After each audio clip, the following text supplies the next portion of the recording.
Let's return now to the election in South Africa. And political analyst Ayesha Kajee joins us now live from Johannesburg to speak further about it. Hi, Ayesha. Thanks so much for speaking to us. You know, most are expecting the ANC to keep its majority, albeit a reduced one of about 55%. That marks the ANC's worst political showing since the end of apartheid. Does the party still believe with those numbers that it will be able to prove in the coming years that they're not a party of corruption and self-enrichment and one that is interested in improving the lives of South Africans?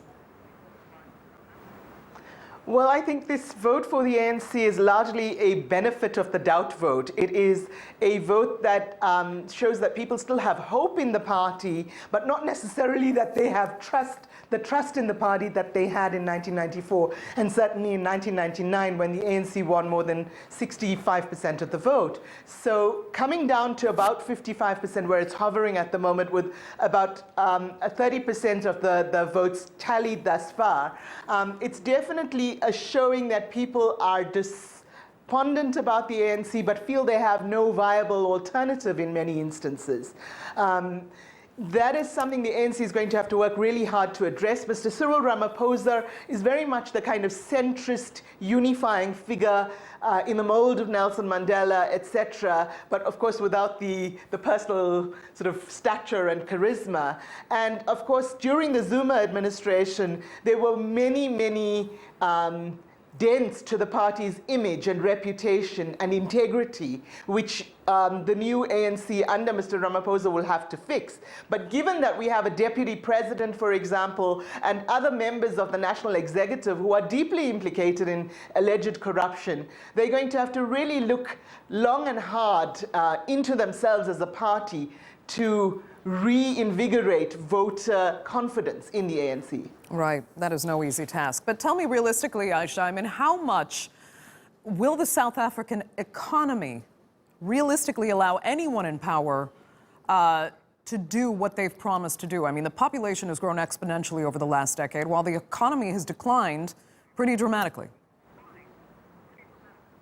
Yes, and public debt has soared and unemployment has also increased drastically. So you've got these, economic woes, if you will, that need to be addressed. And therefore it is difficult to have radical economic transformation, to transform the economy into black hands more than has already been done in a very, very narrow way. Yet it is something the ANC really has to tackle because it is one of the major issues of disaffection, especially among the youth. And going by some of the observer missions, etc., the youth have largely stayed away from this election or have voted for more, shall we say, radical left parties such as the EFF.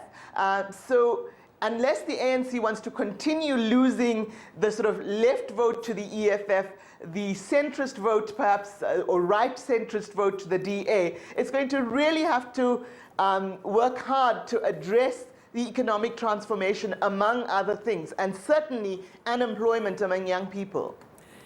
And you know, the EFF has increased its share of the vote once again in this election. And one of the platforms that they've stood very firmly on is the issue of land, and actually land compensation, land taken without compensation, actually, and redistributed. If that goes forward, because it now is a popular and rather easy issue to address that rallies public support somewhat quickly, if that does go forward, though, how do you think it will affect the South African economy now that the EFF has some increased numbers? Well, I don't know if the EFF's increase of about 2% will stand at the final count. I doubt it. I think that their increase will actually shrink a little bit to about between 1 and 1.5% increase. But having said that, on the land issue, again, it's an issue that the ANC will need to tackle rather than using the EFF as catalyst for that.